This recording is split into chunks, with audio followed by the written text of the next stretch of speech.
Good morning children, this is the class 4th of Bharatiyam school. Children, आज हम करेंगे science का चैप्टर 15 वाटर और नेचुरल रिसोर्सेज। पानी क्या है? पानी का एक नेचुरल रिसोर्स है, मतलब नेचर द्वारा किया गया हमको एक गिफ्ट है।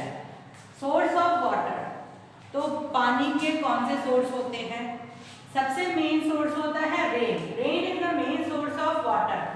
रेन क्या होता है? रेन सिर्फ एक मेन सोर्स ऑफ वाटर होता है। वैसे बहुत सारे और भी सोर्सेज होते हैं, जैसे रिवर हो गया, लेक हो गया, पॉन्ड, ओशन, ये सारे होते हैं। लेकिन रेन क्या है? रेन इनमें से सबसे मेन सोर्स ऑफ, क्योंकि बारिश पड़ती है तभी हमारी अर्थ पर पानी होता है।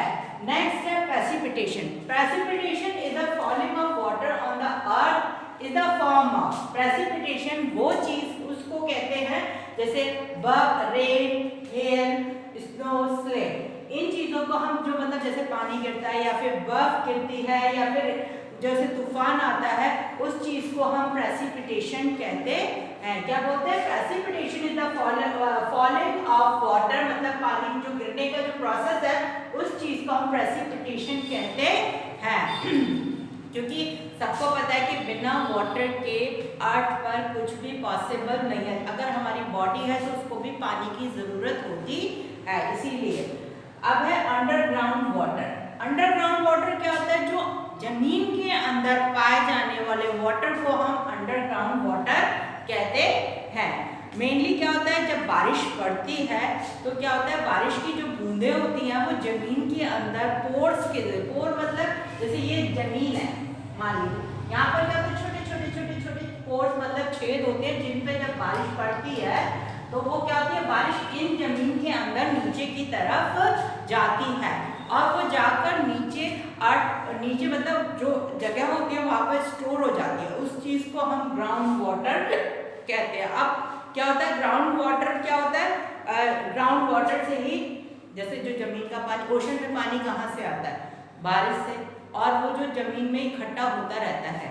और अंडरग्राउंड वाटर वो होता है जो जमीन के अंदर होता है। जैसे अब ये कोई भी जगह है, उसमें अगर आप गड्ढा खोदोगे बहुत नीचे तक, तो वहां पर क्या होगा, आपको पानी का एक लेवल मिलता है। उस चीज को हम अंडरग्राउंड वाटर कहते हैं।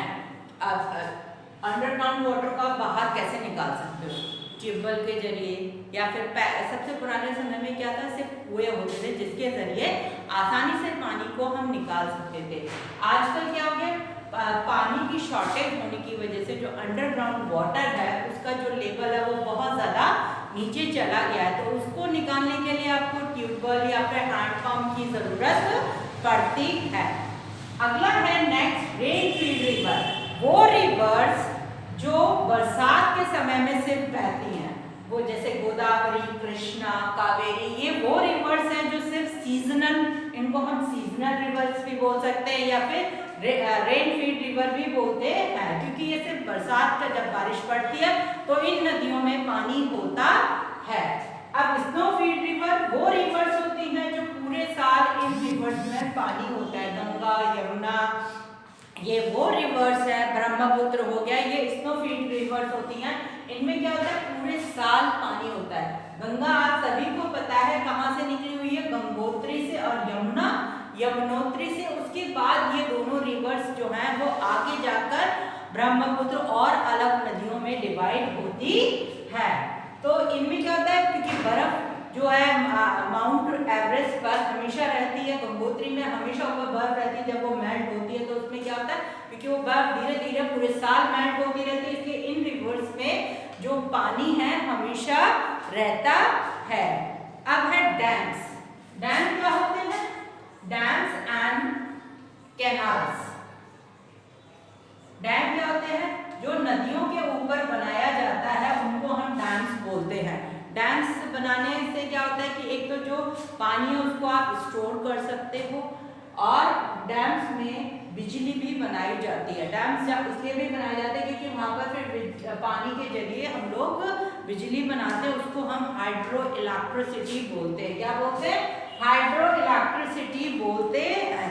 और जो डैम होता है उसके आगे काफ़ी सारा पानी स्टोर रहता है, तो उस एरिया को हम रिजर्वॉयर कहते हैं। वो ज़्यादातर वाटर स्पोर्ट्स के लिए यूज़ किए जाते हैं। जैसे आप कभी डैम घूमने जाते हैं तो बोटिंग हो गया, या फिर और भी पानी की बहुत सारी एक्टिविटीज़ होती हैं जिनके लिए रिजर्वॉयर पर वो एक्टिविटीज़ यूज होती हैं। अब ये डैम्स का पानी आगे कैसे जाता है? वो जाता है field water from river through channels called canals. Canals क्या होता है? वो जैसे अब कोई नदी है, नदी से पानी आपको किसी भी शहर या गांव तक ले जाना है तो उस नदी से एक छोटी सी पतली सी एक कैनाल बनाई जाती है, तो वो उस चीज को हम कैनाल्स कहते हैं। अब है इवैपोरेशन।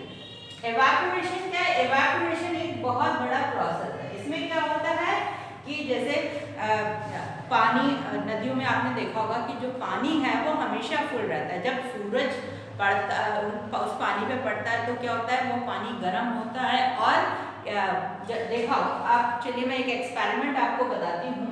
जैसे आपने कोई भी ये बर्तन लिया, उसको आपने गैस पर रख दिया, जब वो पानी गर्म होता है तो आपने देखा होगा वो पानी क्या होता है, बॉयल होता है और उसमें से भाप निकलती है। उस प्रोसेस को हम इवैपोरेशन कहते हैं।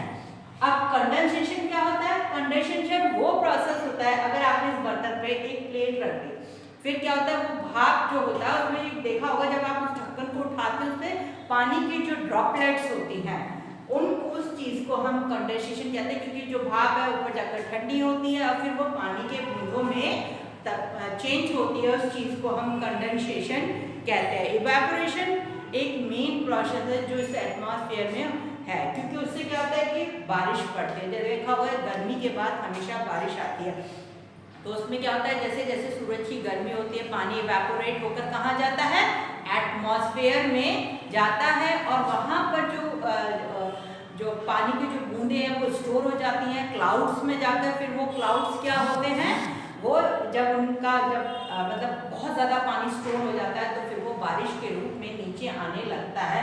उस चीज़ को हम क्या कहते हैं, वाटर साइकिल बोलते हैं। उस चीज़ को हम क्या बोलते हैं, वाटर साइकिल। वाटर साइकिल एक नेचुरल प्रोसेस है जो अपने आप ही कंटिन्यू रहता है। क्या रहता है, अपने आप ही कंटिन्यू रहता है। क्योंकि वाटर साइकिल में क्या होता है कि वाटर साइकिल में इवैपोरेशन सबसे पहले होता है। वाटर साइकिल जो होती है उसमें क्या होता है, इवैपोरेशन सबसे पहले होता है। उसमें क्या होता है, जैसे नदियां हैं या फिर ओशन है, उसमें जो सूरज की किरणें पड़ती हैं वो इतनी ज़्यादा हीट होता है, पानी इवैपोरेट होता है।